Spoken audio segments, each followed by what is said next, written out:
Okay, I'm Tynesha Anderson, born and raised Southwest Atlanta. I grew up off Camilton Road. First in my family to finish high school, first in my family to go to college and graduate with honors. Currently, I'm a motivational speaker. I'm working on one of my first books, Gifted but Lost, and I also own my own real estate investment company, Anderson Investments. Well, growing up, I indeed was, I grew up in a very challenging environment.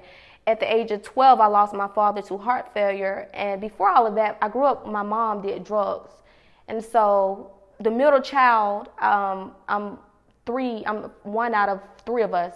I have two sisters, and I also have an older brother. And I also was a twin. Twin died at birth. But grew up in a very challenging environment. Mom, like I said before, she abused drugs.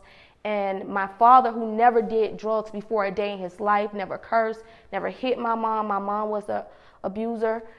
He died at 12, and I was closer to my father. And so when he died, I just felt a void like no other. You know what I'm saying? It was the only point in my life that I ever even thought about suicide. I remember when I called him, he died on my mom's birthday. I remember it like yesterday. It was November 23rd, 2003, and he was staying over my grandmother's house, his mother. I called him, and my mom was like, go call your dad, tell him we coming over to spend his birthday with him, because we live upstairs in the hood, and my mom smoked cigarettes, so he went to go stay with his grandmother. And called him, and my grandmother, she was so blunt. She was like, your dad just died. I just started screaming, ran out the house, and at the end of the street I stayed at was a busy road, so cars always passed through. And my first mindset was to run into the street. But as I was about to run into the street, I just fell to the ground, and I just started crying. And in my mind, I'm like, okay, you can't leave. Your sister, your mother, they're all different from you. And I always knew I was different from my family. And I'm like, if I leave, who's going to stay here to help them? Because it was given to me. I remember being so lost, and that's what my book is about, Gifted but Lost.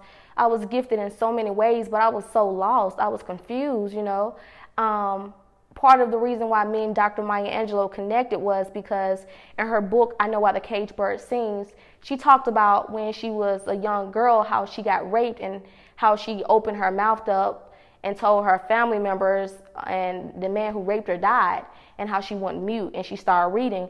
And one of the ways I connected with Dr. Maya Angelou was because after my dad died, I was so confused, I just stopped talking.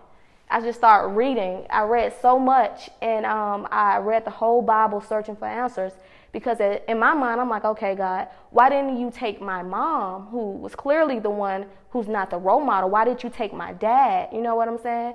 And so when these different people like Miss King and Stacy came into my life, and they helped to expose me, and then when they realized I had a lot to say when I opened my mouth up, it was endless. All of these books and all of these articles I had read came.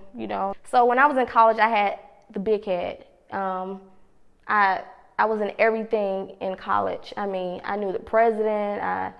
I did internships with Internal Revenue headquarters in Washington, D.C.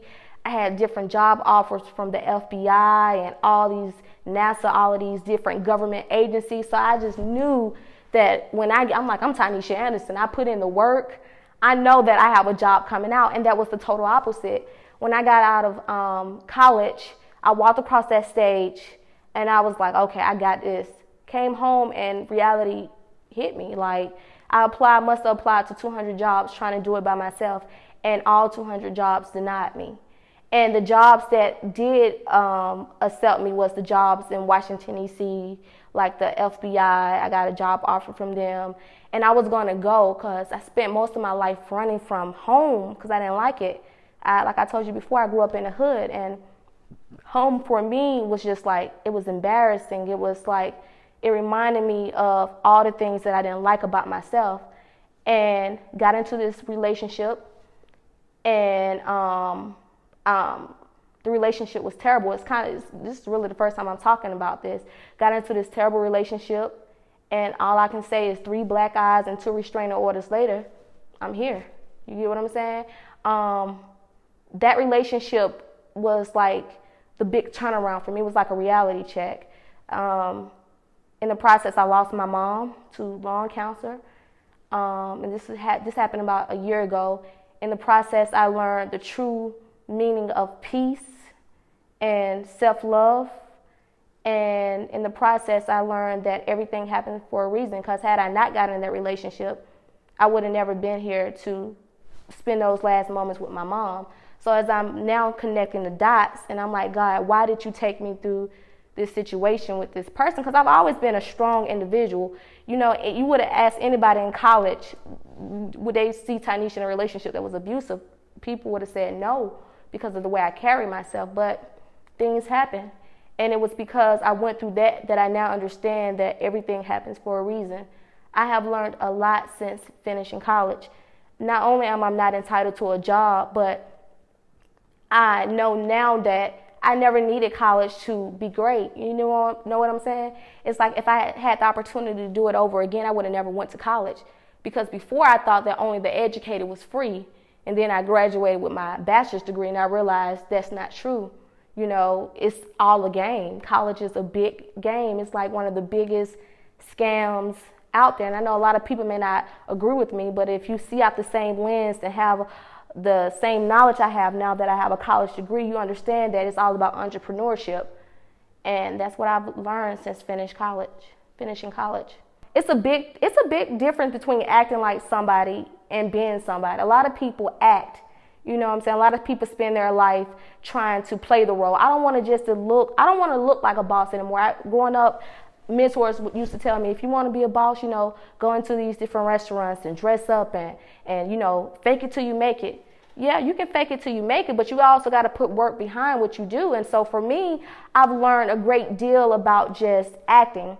I recently worked in corporate America, and it was okay, but my aha moment was when I drove home on a Tuesday. I left work and I was in tears. I was talking to God. I'm like, God, this is not me. I don't want it. I don't want this job. Like, I know I'm bigger and better than this. I need something more. I don't feel fulfilled. And then the next day I come in and my boss called me in her office and she says, I've decided to let you go. And I'm like, what? And I'm like, okay, God, you speaking fast. I just moved into my place. My stepdad just died 3 months ago. And you're telling me that I'm fired? I've never been fired from a job before. And at the moment, I was just so infuriated. I'm like, God, like, what's going on? But then I remember that prayer I had prayed the day before when I asked God that, you know, I wanted to soar. And I felt like God responded by allowing my boss to fire me.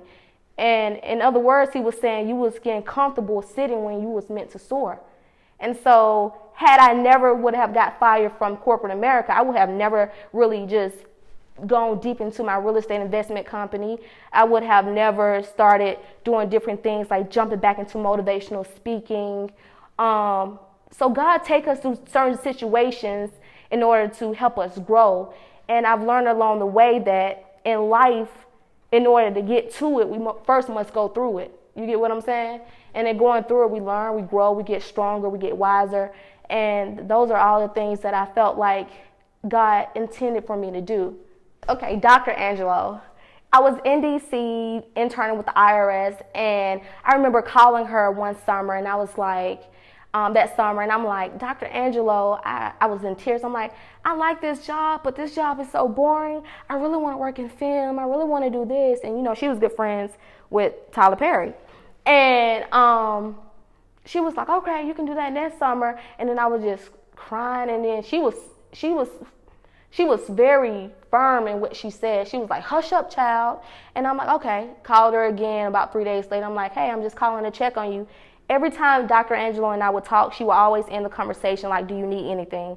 And I would always say no, even when I was struggling, because in my mind, her taking time to talk to me was enough motivation to get up and go do something. You know, in my mind, I'm like, wow, most of these people in college talking to basic foes, I'm talking to icons, you know what I'm saying? So I really had the big head. This is Dr. Maya Angelou. So a week later, I get a check in the mail for like $200 and it had her name on it. So I called her and I'm like, I got a check in the mail that says my name and the $200, but it clearly must be a mistake.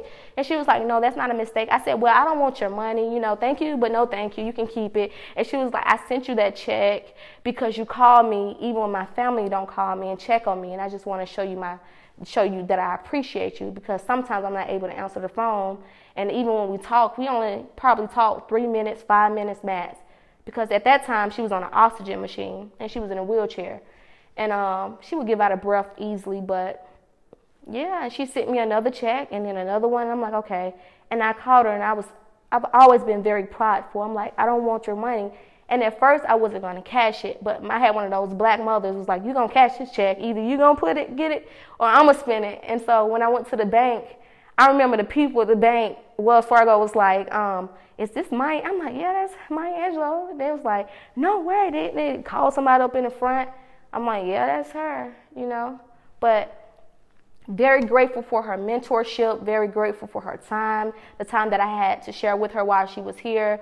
She gave me a wealth of knowledge, and she has helped to really expand my life when it comes to just growing up and gaining wisdom, because she was full of wisdom, you know. She taught me a lot in those little small conversations that we had. But most importantly, what she taught me, and this is one of her quotes, she said, people will forget what you say to them, people will forget what you do to them, but people will never forget how you make them feel. And so I try to make everybody who I cross paths with feel special, and let them know that the same way God has delivered me and brought me out of so many obstacles, God can bring you out those same obstacles too.